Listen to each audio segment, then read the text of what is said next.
Warning: the following video contains major spoilers for Danganronpa V3, as well as descriptions of injury, blood, and suffering. Mature language may also be used. Viewer discretion is advised. Disclaimer: we do not own anything from the Danganronpa franchise. It belongs to and is the creation of Spike Chunsoft.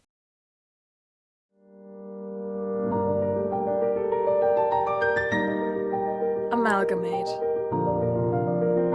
by Doctor Haifisch.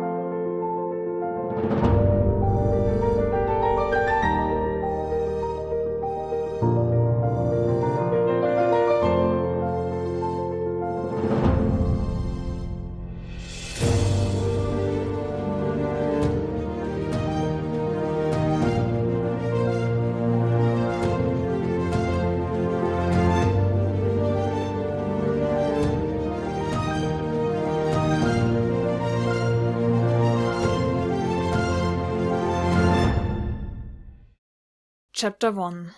The Hangar.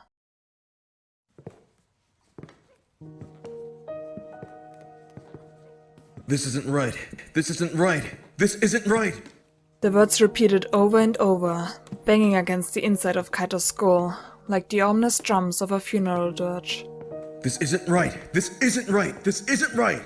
The words pounded inside his ears with every slow, agonizing step they took towards the upper deck of the hangar. Kokichi was staggering, struggling to stay steady, and his footsteps were falling out of sync with Kaito's, like a dying heart beating out of rhythm. How did it come to this? Kaito wondered, gritting his teeth in frustration. How the hell did I end up practically carrying the most sadistic, selfish shit stain of a human I've ever met like he's some doe-eyed Charles Dickens orphan? What kind of sick joke is this?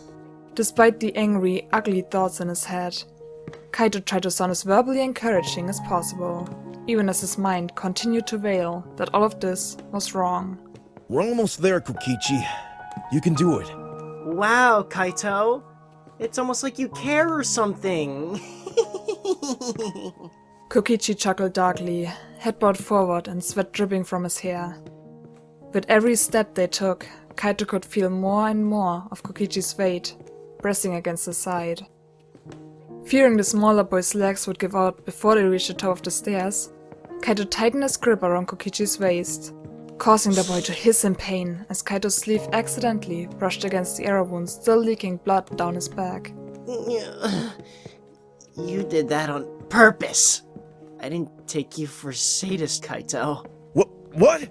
Quit screwing around! What kind of asshole do you take me for?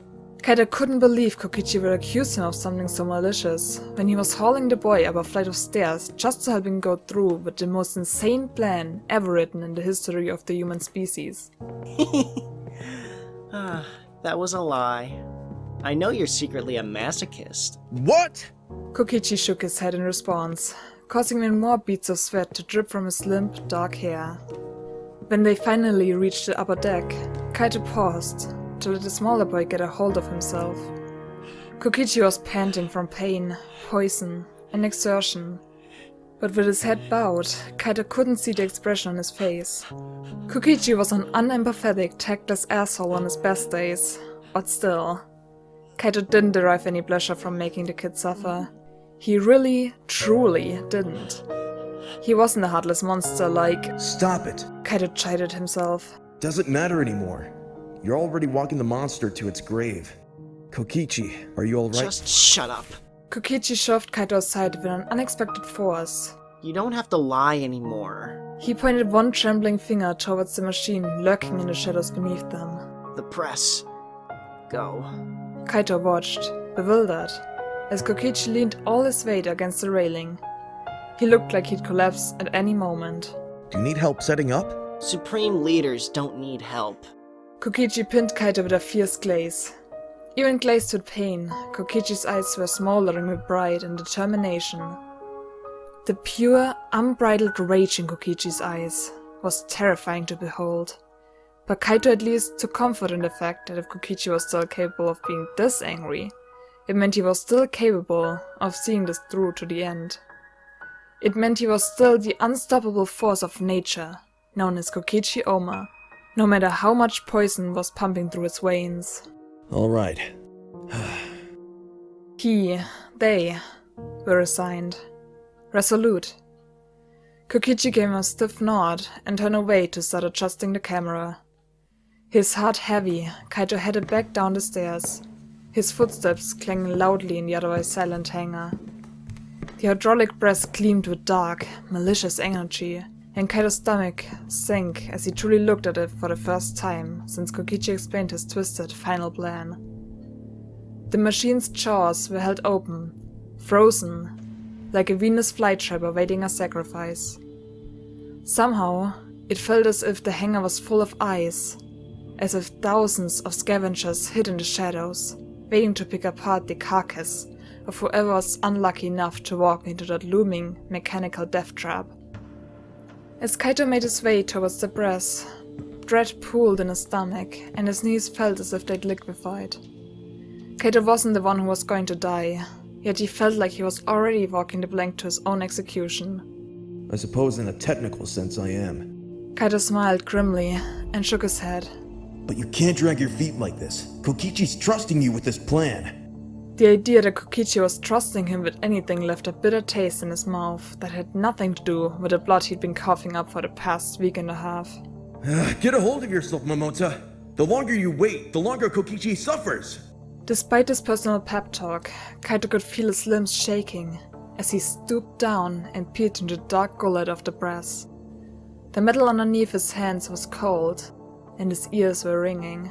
Kaito, the jacket! Kaito was snapped out of his stupor by Kokichi's weak shouts from above. Right. Sorry. You have to do this. You have to do this. You have to do this. Even though it's wrong. Sitting on the edge of the press, Kaito shrugged off his purple coat and winced in pain as the sleeve dragged across the arrow wound in his arm. Who knew crossbow bolts were so painful? Kaito grumbled. The pain almost made him feel sorry for Kokichi. Almost. With a sigh, Kaito laid the jacket neatly inside the press, just as Kokichi had instructed, and then slid himself between the metal jaws and rested back against the fabric of space. A joke that used to make Kaito laugh, back when he wasn't drowning endlessly in fear and blood. It's okay. Even if it was pathetic, Kaito tried to console himself as he looked up at the stars reflected in the dark metal above. It's like outer space. You have to face the blackness head on if you want to move forward. The longer he stared at it, the more the false sky swirled and warped, the stars blurring, and the galaxies melting into pale smears. After so many weeks trapped in a glass dome, staring out at unfamiliar constellations, it seemed a fitting image. It was almost pretty, in an uncanny sort of way, and Kaito felt himself release a breath he hadn't even realized he'd been holding.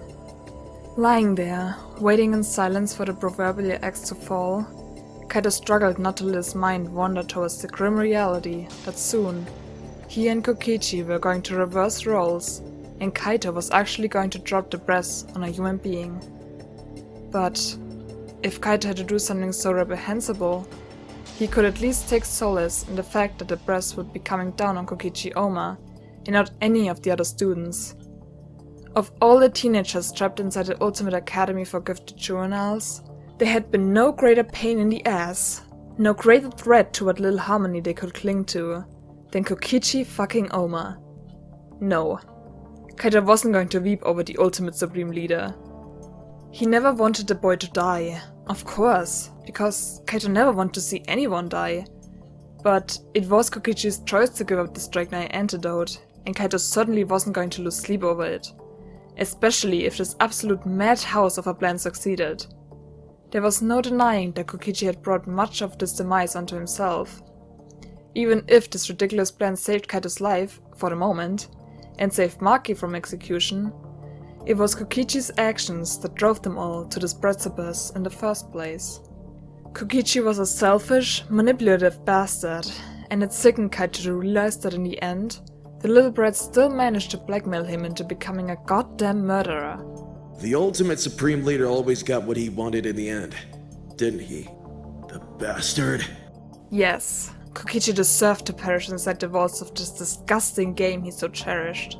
And in the back of his mind, a voice that sounded suspiciously like Kokichi whispered, That's a lie. Suddenly, Kaito's entire body seized in terror as the hydraulic press lurched to life. The cold, clinical slab of metal beneath his body trembled as the jaws began lowering and the deep, drumming growl drowned out the sound of his breath. The stars reflected in the metal sky remained frozen as the darkness began pressing in closer. All the thoughts in Kaito's head scattered as a swarm of terrified, babbling voices pushed to the forefront of his mind. What if the electrobomb short-circuited the machinery and Kokichi can't stop the press? What if Kokichi dies before he can stop the press? What if he tricked me and he was never planning to stop the press in the first place? What if this was all another lie and he was going to kill me and... Absolutely not! Kaito desperately banished the thoughts. He'd never trusted Kokichi for even a second since he met him, but he had to trust Kokichi with this. Fate was playing a sadistic joke on the two of them. This compromise was a cruel, disappointing irony neither would ever admit to the other out loud. How hilarious it was that the only way to beat the mastermind at his own game was for Kaito to finally believe in Kokichi, and for Kokichi to finally cooperate with Kaito. Kokichi didn't trust anyone, that much was clear. But for this one plan, he was willing to cast aside all his pride, all his defenses, everything that made him who he was, and entrust Kaito with his life, just to end the killing game. Kaito and Kokichi would never agree on anything but this. The game had to end. It had to. Even if Kokichi had selfish, vindictive reasons for wanting to checkmate the mastermind. Even if he was doing this just to win the stupid game. Their goal was the same. They could do this. They had to do this. By working together, they could actually make it happen. But Kokichi will never find out if your pathetic platitudes are even true. Kaito realized as he watched the darkness drawing closer. The press seemed to squeeze all the air out of the ever-constricting space around Kaito's body, and his already irritated lungs began to wheeze. He tried to hold as still as possible, despite the urge to clench his fists, because even a single twitch could ruin the video Kokichi was hopefully filming. Still, staring into the oppressive black doom grinding closer, Kaito was struck by the sheer finality of it all. This was the last thing Kokichi Oma was ever going to see. The ultimate supreme leader was never going to find out if their plan succeeded. He was never going to find out who the mastermind even was. For all Kokichi knew, Kaito was the mastermind, and this was all a twisted brain he'd orchestrated to sweat a little pest out of the game. For all he knew, Kaito was going to delight in squashing him like a bug. He just couldn't stop thinking about it. He couldn't stop imagining what Kokichi's last thoughts were going to be as the hydraulic press counted down the seconds before his life was extinguished. For God's sake, Kokichi was just a child. They all were. And Kaito was going to have to press a button and shorten a human's lifespan down to mere inches. Kokichi always seemed less human to him than Kibo, and there were times when Kaito wondered if Kokichi was just some elaborate soulless AI, like Monokuma. Yet, he couldn't help but wonder what Kokichi was going to be thinking about in those final moments. He wondered if the boy would lie there, worrying about the plan, or dwelling on regrets. Would he cling like a child to some happy memory? Or would he simmer in rage over the future that had been stolen from him? Did Kokichi even have any happy memories? It was hard to imagine him as anything but a sneering, vindictive asshole. Yet the comforting hand Kokichi placed on Kaito's shoulder before he gave him the antidote had felt real. As the breath loomed within a breath of Kaito's face, he was seized with terror. If Kokichi really was a human being under his veritable fortress of masks, was he going to feel this way too? Kaito was so scared in that final second that he wanted to scream. He could feel himself sliding back down the machine's slick metal throat. He was falling away from this world, his friends, every plan he'd ever made for the future. There was nothing left. Just a black pit, despair, darkness. A meaningless existence snuffed out, forgotten, faded, extinguished. It was a torment he'd never even known was possible. The kind of blind, mindless terror that shoots blades of pain through your body and clamps of fists around your throat. Kaito felt as if he was literally strangling beneath the weight of his own mortality. He was a cornered animal screaming in a trap, an entity of pure adrenaline and anguish. And for a moment, he thought he was going to actually lose his mind. No, no, no, no, no, no, no, no! And then, just as soon as it all started, silence fell. The metal beneath Kaito's back finally stopped shaking, though his body continued shivering all on its own. The gleaming silver slab pressing down on him was frozen mere inches from his face. He looked up at it, expecting to see his own terrified reflection, but in such a small space, only the darkness sneered back at him. His breath came in short, rasping pants, and to his horror, he realized his heaving chest was brushing against the metal hovering over him like the lid of a coffin. Kaito tried to gather his wits back into a coherent stream of consciousness, rather than the broiling stew of panic sloshing against the inside of his skull. You have to get a hold of yourself.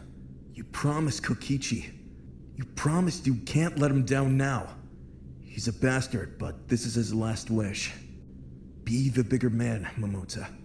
Kaito took a deep breath, and with all the effort it took to command his petrified body, he slid himself out of the small gap in the hydraulic brass and leaned against it as he attempted to piece himself back together. Don't do this, Kaito. Don't let him see you like this. He might not be afraid yet, but if he sees you terrified out of your mind, he might... Trying to slip on a liar's mask Kokichi would be proud of, and no, the irony wasn't lost on him in the slightest. Kaito flashed one of his trademark grins and a thumbs up towards the boy watching from the upper deck. Phew. How was my performance? And be honest for once. 10 out of 10, right? Kokichi was clinging to the railing as if he was being tossed on a boat in a storm, but somehow he still managed to give Kaito a dry, albeit weak, smile. I've already called the Oscars. They said they'll have to grade you on a sliding scale. Almost as if he'd planned it for comedic effect, Kokichi suddenly slid to the floor. Shit! Any lingering weakness left in his limbs quickly evaporated as Kaito rushed up the stairs. He found Kokichi still clinging to the railing, but he obviously no longer had the strength to get himself back on his feet. His head was bowed so that his dark hair obscured his face, but Kaito could see the boy's shoulders shaking. Hey man, you okay? Despite the obvious pain in his eyes, Kokichi managed to raise his head and pierce Kaito with the most sardonic look any dying human had ever mustered. Never been better, Kaito. Fucking duh. Yeah, that's a lie. Kokichi quirked an eyebrow. Wow. You're finally catching on. No wonder they call you the ultimate astronaut. You're a real genius. Damn. Strike 9 poison makes you sassy. Kaito knelt down in front of Kokichi, still trying to keep a playful smile on his face, even if he knew it didn't reach his eyes. He had to keep up this banter for his own sake as much as Kokichi's. Keeping the atmosphere as light as possible in the face of such unspeakable horror would hopefully keep Kokichi calm and focused. So long as the boy could sass him, he still had some life left in him. He wasn't so far gone that he was no longer Kokichi, and there was still time to make sure Maki wasn't a blackened, and that the mastermind wouldn't get a last laugh in the end. Everyone knows Strike 9 poison has a status effect that causes uncontrollable quipping. Kokichi was gripping the railing like a lifeline as he started pulling himself back to his feet. Kaito reached towards him, wanting to help, but his hand hovered uselessly as he tried to figure out what to do. These days, it seemed like he never knew what to do. Some hero you are. At least let me help you up, Kokichi. You look like you're about to fall on your damn face. Shut up. Even Kokichi was normally so snappy, but he was obviously in a lot more pain than he was letting on. There was a haziness in his eyes that hadn't been there before Kaito went under the brass, and there were beads of sweat on his brow. He knew it was inevitable. The kid had lost a gallon of blood in an agonizing smear across the hangar floor, and he was poisoned. But seeing him actually deteriorating still sent a chill down his spine. Kaito was actually quite familiar with the effects of Strike 9 poison. It was available as an over-the-counter pesticide that his grandparents used to take care of rat infestations on the farm. His grandparents had explained to him in great detail what the progressive symptoms of strychnine poison looked like, not only to ensure he knew what to look out in case he or some other member of the family was accidentally exposed to it, but also to instill a sense of empathy in him for the suffering of any animal afflicted. He could vividly remember a black barn cat on the farm who accidentally ingested some strychnine poison. No one was sure if the cat had foolishly ingested the pesticide herself or if she'd eaten a rat that had just consumed some.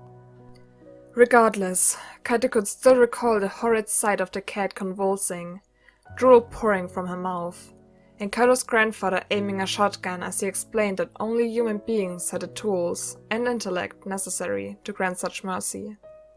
There was an antidote in their cupboard for emergencies, but by the time they found the cat, 3 or 4 hours had passed, and she was obviously too far gone to be saved. Hypoxia had left her brain damaged, and she'd broken one of her legs in the midst of a violent seizure. The cat might have suffered another hour or more if they hadn't put her out of her misery. 3 or 4 salvageable hours for a cat, yes, maybe a couple hours for a rat or a bird, but it would probably take a bit longer for a human to die, right? There were just too many variables Kaito was unsure about. How much strychnine poison was on the tip of Maki's crossbow arrow? Strychnine's a powder that has to be mixed into a serum, but how diluted was this particular bottle? And how much of the serum was absorbed into Kokichi's bloodstream before the arrow was pulled out? How quickly would it take a teenage boy to monopolize such a poison? Then again, Kokichi was a very small teenager, probably not even 45 kilograms, and Kaito had never been more aware of that alarming fact than he was now, as he watched Kokichi wrench the checkered scarf of his neck and start unclasping the front of his jacket. Kaito knew Kokichi was thin, but he wasn't expecting to see just how pale and skinny the boy really was under his clothes.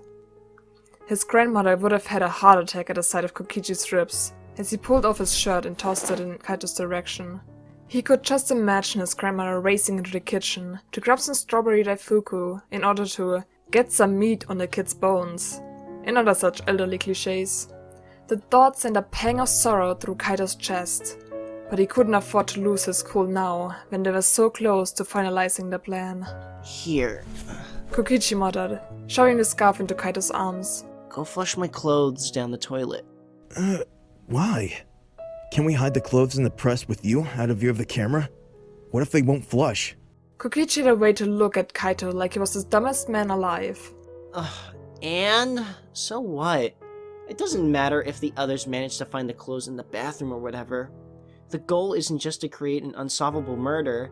It's to create a murder with as many confusing inconsistencies, diversions, and variables as possible. Kokichi paused to take a few shuddering breaths. I need them to think it could be either of us inside the press. At this point, extra evidence is just going to lead the mastermind in circles, not clear up any confusion. Yeah, I guess so. Also, we need to hide some backup clues. Kokichi had a pensive look on his face. Just in case Monokuma. In case Monokuma what? Once again, Kokichi gave Kaito a look that said, Wow, you're so dumb I actually pity you. Whatever he was thinking must not have been worth saying out loud, because Kokichi snorted and shook his head. By that point, Kaito was simply too tired to think too hard about any of this nonsense, or attempt to argue.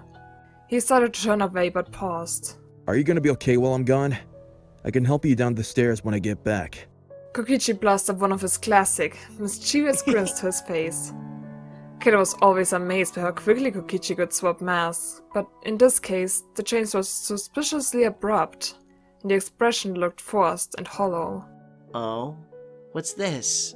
Is Kaito worried about little old me?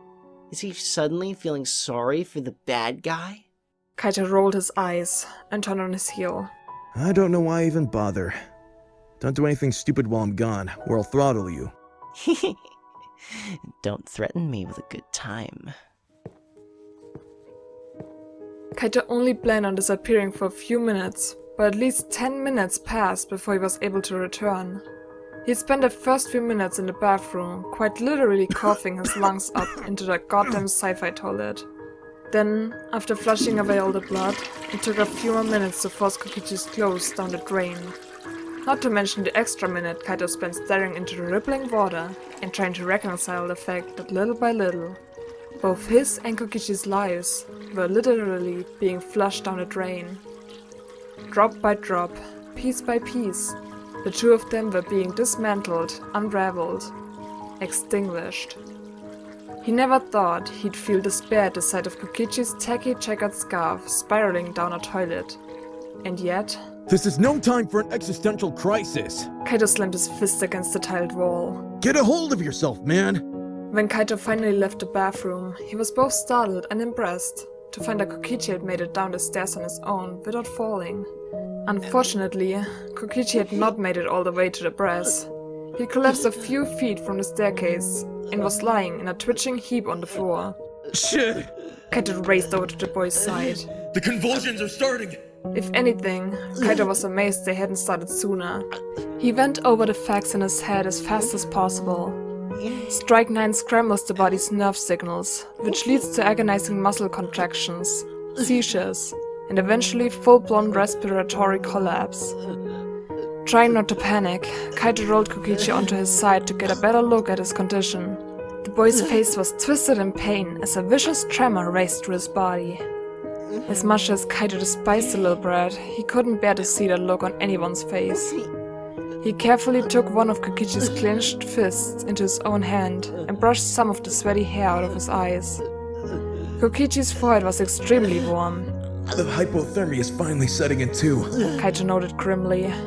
It took a few more seconds for the convulsions to pass, leaving Kokichi limp and shuddering on the floor. After the boy finally had his breath back, Kaito put a hand on his shoulder and tried to shake the haze out of Kokichi's eyes. Hey, you with me? Do you think you can get up? I'm fine. That's the shittiest lie you've said all week. You going soft on me, Ultimate Supreme Leader? Kokichi snorted and somehow managed to give Kaito a sly look, even from the floor. Who wouldn't go soft around you? Kaito actually barked out a surprised laugh at that. Wow, you're determined to be a piece of shit until the bitter end, huh? I come by it honestly. Kokichi gave Kaito a wry grin. Now, stop fraternizing with the enemy, you stupid oaf. The sneer slipped from Kokichi's lips as his limbs started trembling again. I think we need to hurry. He didn't have to elaborate. Kaito knew exactly what he meant. Do you need me to pick you up? No. Is that a lie? Yes. God, I hate you. Can't you just say what you mean for once and stop making everything so difficult? Kaito carefully slipped one hand behind Kokichi's knees and another around his back, mindful to avoid the arrow wound this time, so he could lift the boy into a bridal carry. It was terrifying how light Kokichi was, and Kaito tried not to grimace as he felt the hot blood running down the boy's back. Kokichi groaned softly in pain. Don't lie. I hate liars. You know you love me. Like hell I do. I don't even like you. You're an annoying, manipulative pain in the ass. And if this wasn't the only way to save Maki, I'd have flushed you down the toilet right along with your stupid scarf. I'm only doing this for her, you know. And to at least try to end this fucking killing game. Okay. I believe you. Kokichi's eyes fluttered closed. But this is her fault, you know. The killing game was over, but your killer girlfriend just had to start it up again. Yeah, because a lying little brat locked me up in the fucking bathroom. I had a plan. Kokichi protested. You had a plan. I had 12% of a plan. Kaito actually stopped walking towards the press and gave Kokichi a withering look. And you think Samuki makes too many nerdy references. For God's sake, Kokichi, can't you take anything seriously? Why are you always messing around? Kokichi squinted up at Kaito and grinned. What? You think I should act out a character on my deathbed? The audience would hate that. Kokichi seemed to sober up for a moment. The audience would hate that. I don't know. Would it kill you to try scoring some sympathy points with the supposed audience? You think the fact that I had to pointlessly lose my life to your idiot girlfriend should score me some sympathy points? Hey, Kokichi tugged weakly on Kaito's shirt. put me down next to the press. We need to discuss some final details. It took every ounce of willpower Kaito had not to dump Kokichi's selfish, rude, conniving ass in a heap on the floor. Nonetheless, Kaito was determined to be the bigger man. Figuratively, not literally, given the ridiculous height difference between the two of them. As carefully as he could, Kaito set the boy down so that he was sitting with the back leaning against the side of the machine. Despite how gentle he was, however, Kaito still glared at Kokichi as he took a step back. The anger that was previously simmering inside him was starting to reach full boil. You better stop blaming Makiro for this mess, or I'm gonna smack some sense into you. I don't care if you're dying from poison. How is this not Maki's fault? We're in the middle of a killing game, and the only one actually trying to kill anyone right now is her. I'm sure the mastermind did something to convince her to kill me, but at the end of the day, it was...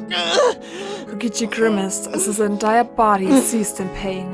It was Maki's choice to set the killing game in motion again. You backed her into a corner. You kidnapped me. You were holding me hostage. She had no idea what the hell you were planning to do. She could have done exactly what you did! She could have disarmed me. She could have taken me hostage. But no. Kill Bill decided to storm the hangar in an exocil with poisoned arrows and no antidote because once she was done torturing me for information, she fully intended to end my life! When Kaito didn't respond, Kokichi leaned his back against the brass and gave him a humorless sneer. Go on, luminary of the stars. Defend your little girlfriend. Defend the girl you swore didn't have it in her to kill anyone anymore. Kaito didn't know what to say, and he hated it. Kokichi started laughing. A crazed, almost delirious laugh that left him breathless. Overcome with anger and frustration. With Kokichi, with Maki, with himself, with his whole fucking game. Kaito's fist slammed on Kokichi's cheek before he even realized what he was doing. Kokichi slumped sideways, but somehow managed to catch himself with his hands before completely falling over. He was panting through gritted teeth and shaking all over, but still held himself up. It must have been sheer pride alone that kept him from collapsing. Unfortunately, being struck had clearly triggered another convulsion, and Kaito took a step back in horror as he realized what he'd done. Some hero you are. Watching Kokichi shudder against the violent tremors racing through his body, Kaito felt all the anger drained from his veins, leaving him with nothing but a burning coal of guilt in his stomach. Kokichi, I'm sorry. You're all so predictable. Kokichi's voice was barely a whisper, yet it resounded in Kaito's skull like a blade being plunged through his temple. You're all so boring. I said I was sorry. Kaito shouted, but he knew his words rang hollow. I'm sick of you blaming everyone but yourself for what's happened. Damn it, Kokichi! You didn't confess your sins to Maki, but at least confess them to me! Be honest for once in your pathetic life and admit it! Admit that you declared yourself the mastermind because you enjoyed it! You wanted to be the mastermind! You loved toying with our lives! Then Kokichi finally raised his head. Kaito was shocked to see tears in his eyes. Really, Kaito? Would it kill you to use your big astronaut brain for once in your pathetic life? I ended the killing game days ago. I convinced everyone I was the mastermind and showed them how pointless it was to escape this hellhole. I told them the game was over so they'd stop killing each other for one goddamn second. I took away every incentive the others could possibly have to commit murder. Kaito looked at Kokichi, truly looked at him, and tried to see if there was any solution to this human Rubik's Cube that spent the last few weeks trying to actively ruin his life. It just didn't make sense. None of it made sense. Kaito thought he'd given up on trying to even figure it out, but apparently Kokichi was just as sick of trying and failing to be understood, if he even wanted to be understood in the first place. He shook his head in frustration. It's getting harder to breathe. So, please, can you? Hey, can I ask you one thing? Kaito cut off Kokichi before he could divert the topic, like he always did when the conversation wasn't going his way. You want to ruin this killing game, but you kept saying how fun this game is. Help me understand. Kaito thought desperately. For the love of God, Kokichi, if you're going to make me kill a human being, then help me understand why this is happening. The look on Kokichi's face could only be described as unfathomable despair. He hung his head, eyes obscured by his bangs, and shuddered. When he spoke, his voice was so strained, Kaito had to hold his own breath just to hear it. That was a lie, obviously. How could a game that you're forced to play be fun? Finally, Kokichi raised his head, and Kaito was stunned by the sight of tears running down his face. He'd seen Kokichi cry gallons of crocodile tears since he'd met him, but this was not that. Kokichi was weeping. They were raw, ugly tears, the kind that can't be controlled no matter how badly one wants to stop them. Kaito hadn't seen Kokichi cry like this since... No. Kaito didn't want to believe those tears had been real. And if they weren't real, then these... I had to think this game was fun to survive. I had to lie to myself. The look he gave Kaito in that moment was ill and twisted, as if thousands of Kokichi's masks had been burned and melted together into a sick caricature of a human expression. Now that final mask was sloughing off, leaving behind flayed flesh and bone, sadness and disgust, rage and sorrow, self-pity and hatred. Kaito was so taken aback by the dark rage in Kokichi's eyes that he actually flinched. Was this finally the truth, or another slew of lies? Was this Kokichi's true face, or a whole new mask he simply hadn't shown them before? Kaito was so thrown off kilter, so confused, so frustrated. You little... Kokichi slammed a trembling fist into the floor and bared his teeth like an animal. The bastards who created this game to toy with our lives. The shit's enjoying it. They all piss me off! Kokichi was sobbing again, even though he could barely breathe through the pain. That's why I'm willing to do whatever it takes. Whatever it takes. To end this game! Could it really be the truth?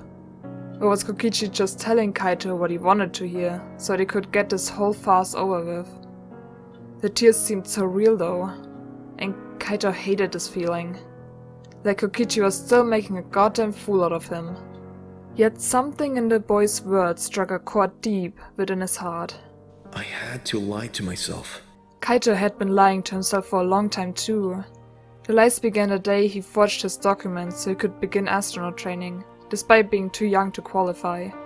He'd always lied about being a hero, being stronger than he really was, braver and more fearless, more selfless even. Yet he'd taken that antidote from Kokichi, without question, struck the dying boy in the face, and now he stood here, doubting the kid's final words. In a few moments, Kaito was going to lay that boy out like a slab of meat on a hydraulic press and kill him. Some hero you are. Kokichi had to lie to himself to survive, but maybe that was all Kaito had been doing too. Maybe Kokichi was a villain who had to convince himself he was a hero. And maybe Kokichi was a hero who'd convinced everyone he was a villain. But if that was true, where did it leave Kaito in this tale? If lies were the only way to make this plan work, then... Kaito didn't want to believe Kokichi. Because if Kokichi had really done all this to save his classmates, and not simply to spite Monokuma, then Kaito was about to become the villain who murdered the hero. And isn't the fact that I'm worrying about that in the middle of all this just the most selfish thing of all? Kaito kneeled down next to Kokichi. The boy was an utter wreck, struggling to breathe. Kaito gently placed a hand on Kokichi's back and tried not to wince at the fierce heat rising from his skin. Come on, Kokichi. You gotta breathe. Take a deep breath for me, will ya? Red exosol.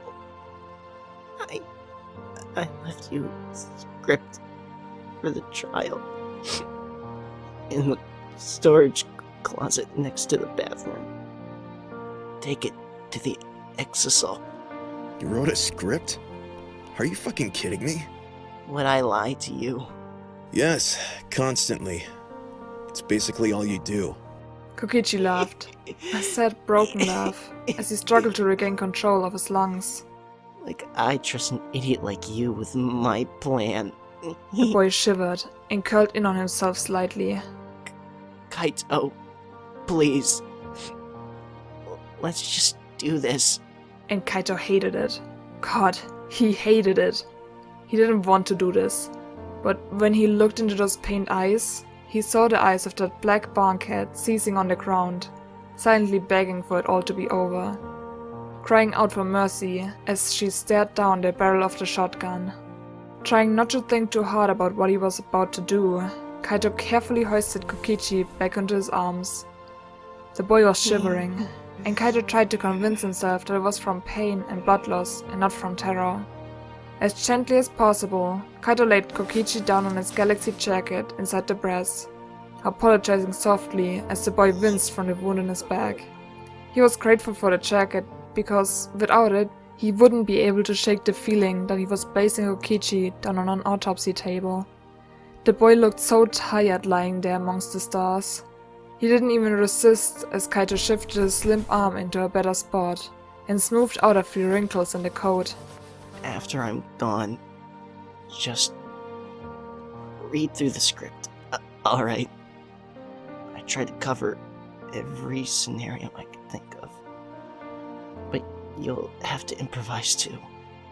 The boy who had once been the ultimate supreme leader peered up at Kaito through half-lidded eyes and gave him a faint smile. It's your worst nightmare, Kaito. You have to become me. And wasn't that just the most fucked up thing of all? Kaito Momota, the so-called hero, the man who believes in everyone, had to become the liar to save them all. It felt like the universe was rubbing it in his face. That Kokichi was right. That the truth didn't matter in this killing game that rewards only cruelty and deception.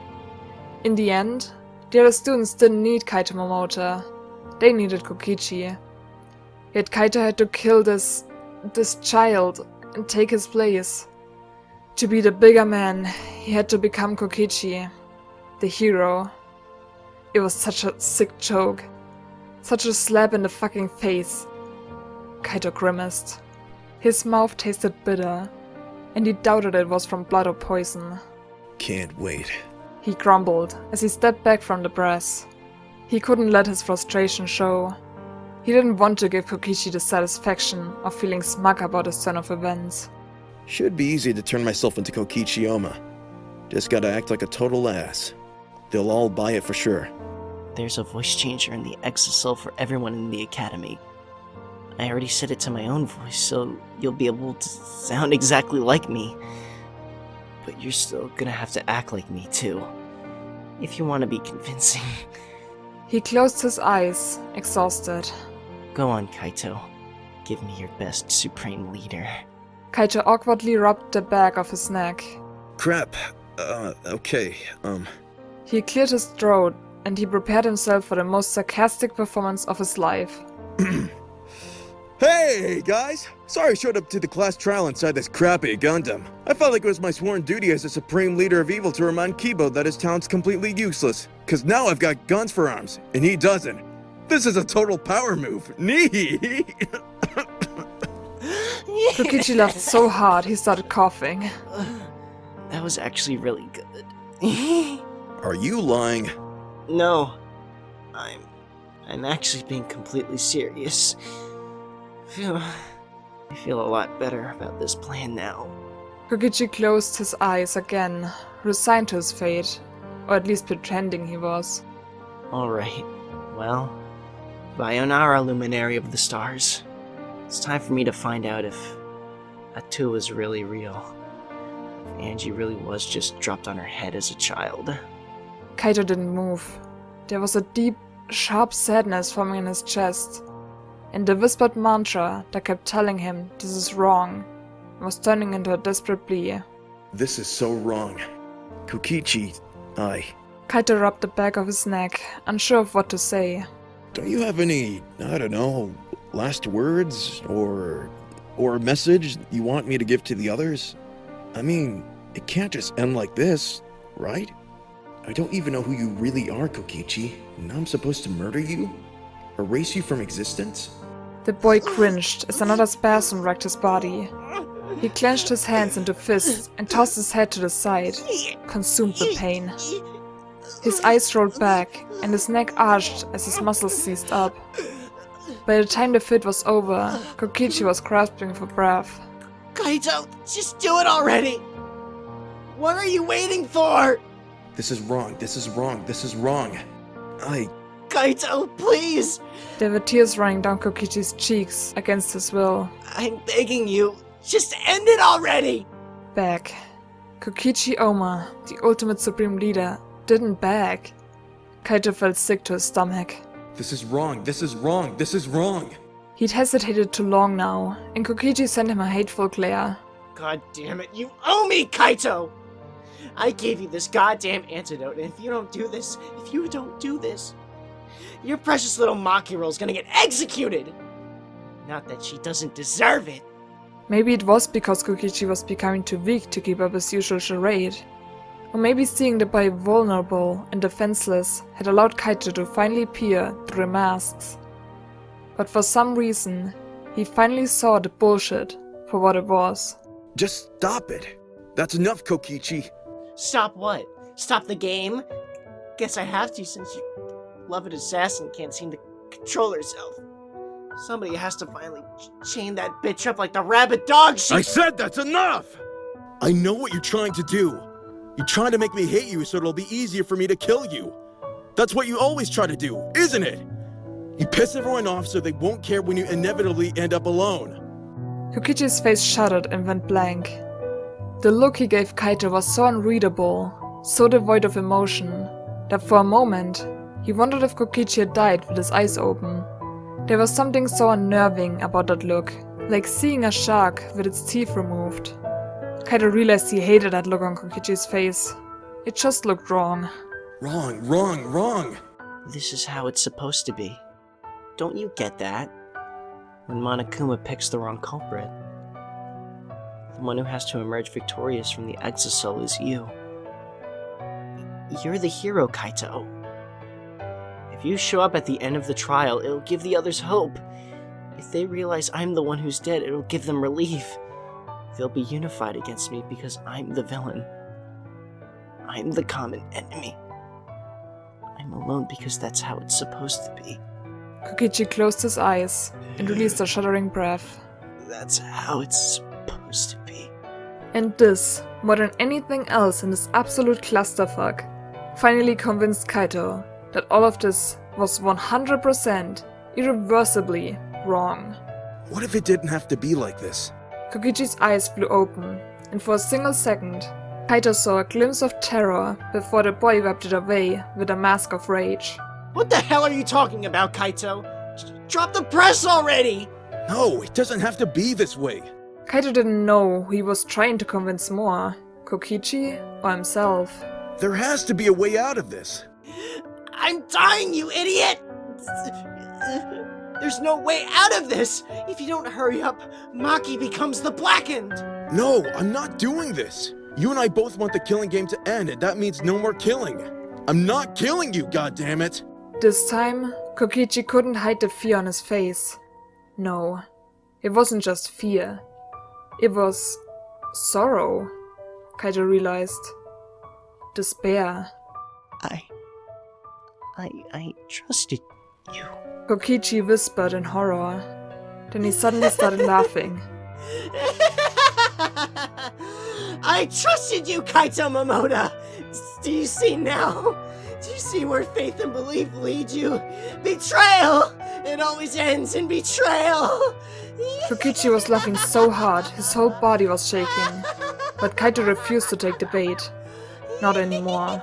Kokichi, listen to me. We're still gonna do the plan, but I'm not gonna kill you. I've got some ideas, but you gotta hear me out. First of all, between the two of us, there's plenty of blood that we can use to stain the machine. We're both 50 shades of fucked up right now. We can just smear the blood all over the press and leave the coat on the crime scene. Then we both hide in the exosol.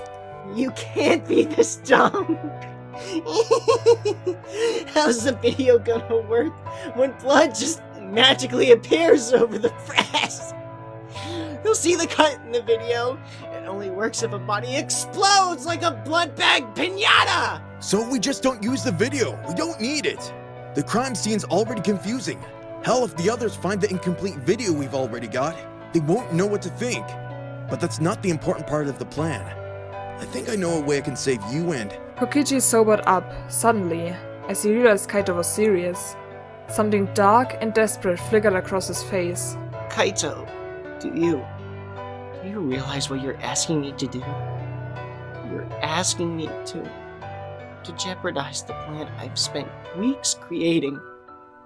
Jeopardize a plan to beat the mastermind. And for what? Do you? Kokichi's eyes bore into Kaito's, as if trying to see through his very soul. Do you really hate me that much?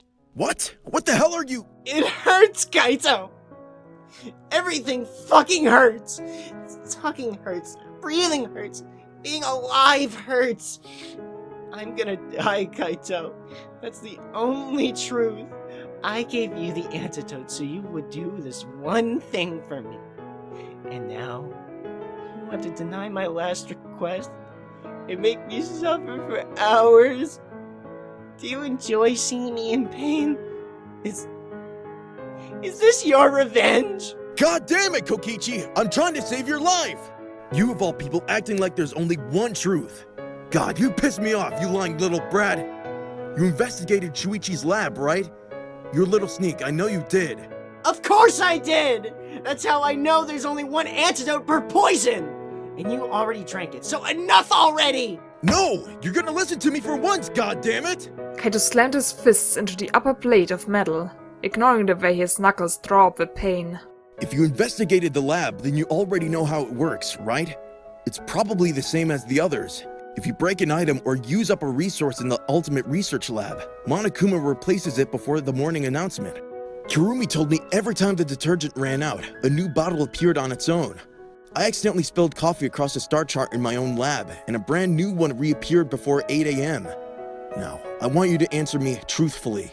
Kaito leaned down until he was staring into Kokichi's hateful, feverish eyes. Did you or did you not steal poisons and antidotes from Shuichi's lab to find out if they'd be replenished? No, never even occurred to me. Guess you were smarter than me after all. Kaito cocked an eyebrow. The whole thing would have been amusing if he wasn't so mad. Maybe I am smarter than you, because the fact that you complimented me tells me that was the biggest load of horseshit you've ever spewed in your life. That's king horseshit to you. Oh, for the love of... Quit messing around, Kokichi. God! Kokichi gave Kaito what he assumed was a sneer, but it looked more like a pained snarl. No, I never stole anything from Shuichi's lab. Kokichi coughed, and a little more color drained from his face. A liar till the bitter end, huh? Kaito rolled his eyes. You're the most paranoid son of a bitch I've ever met.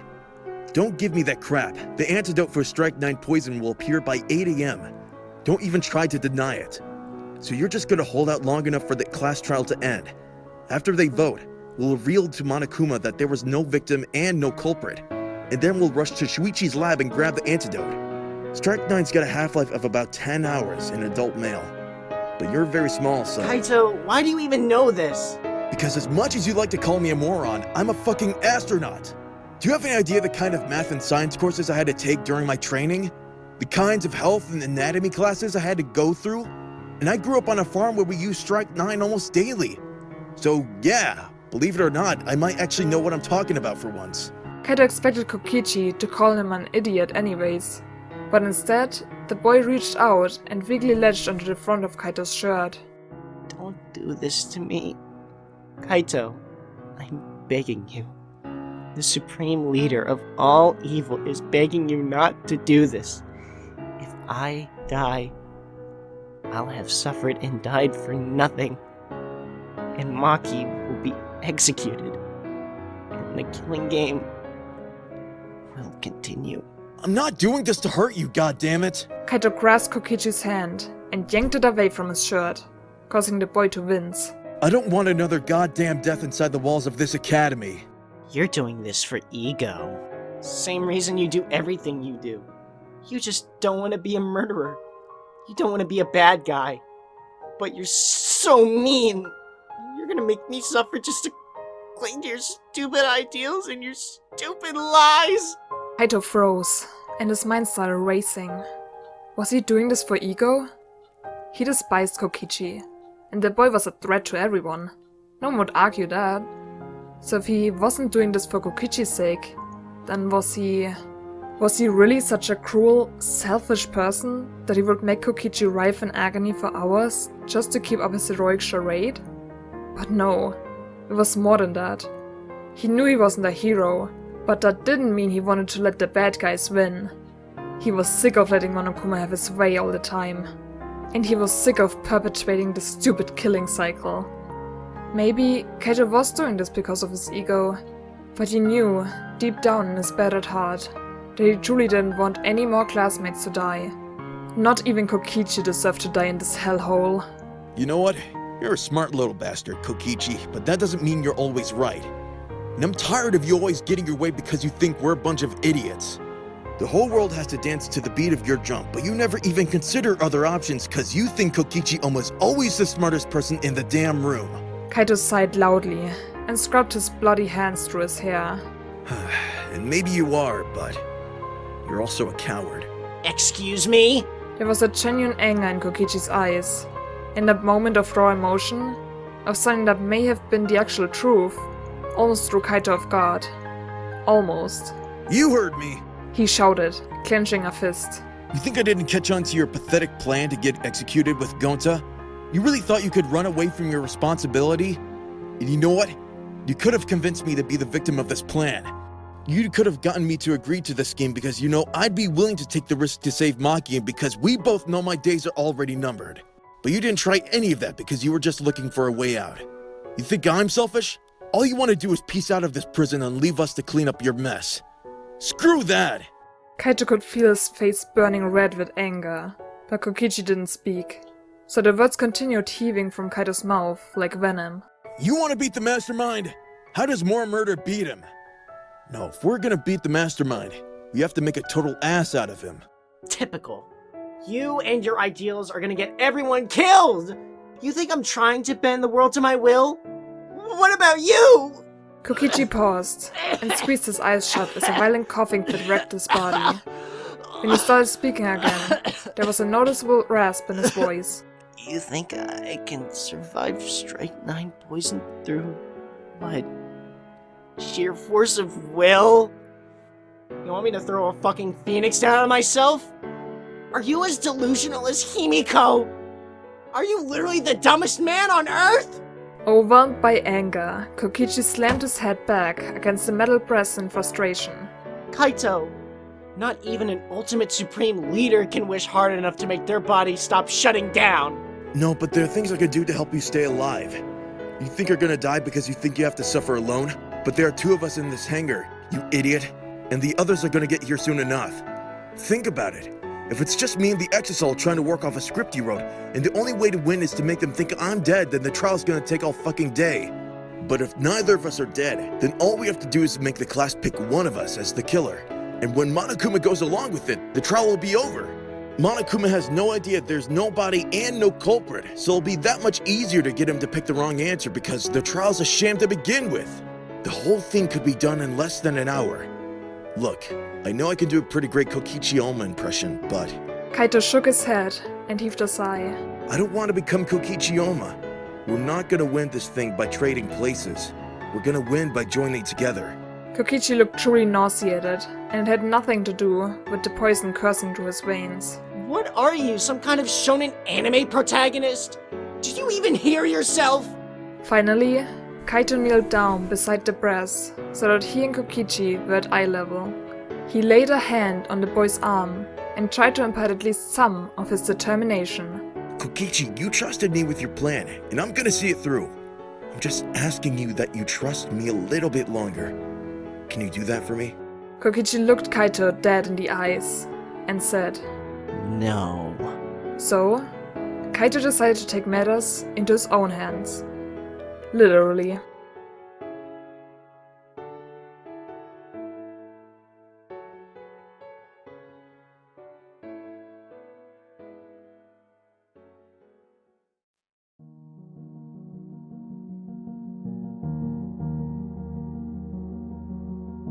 Things seem unsteady, but we're getting ready to face anything that may soon come our way. The clock is ticking, there's no time for wasting, there's no time to hesitate. The final showdown, we won't let them win now, not when we have come so far. So let's take a chance for the win, we must amalgamate. Things seem unsteady, but we're getting ready to face anything that comes our way. The clock is ticking, there's no time for wasting, there's no time to hesitate. The final showdown, can't let them win now, not when we have come so far. So let's take a chance for the win, we will amalgamate. Through pain and hatred, Through love and friendship, through all the hardship, we gotta make it. through joy and sadness, Through all the madness, through all that may seem insane. we're taking a stand, working hand in hand. On you will depend. For you I'll defend. With truth we'll debate, with lies we'll create. Let's go in this killing game. Things seem unsteady, but we're getting ready to face anything that comes our way. The clock is ticking, there's no time for wasting, there's no time to hesitate. The final showdown, we can't let them win now, not when we have come so far. So let's take a chance for the win, we will amalgamate.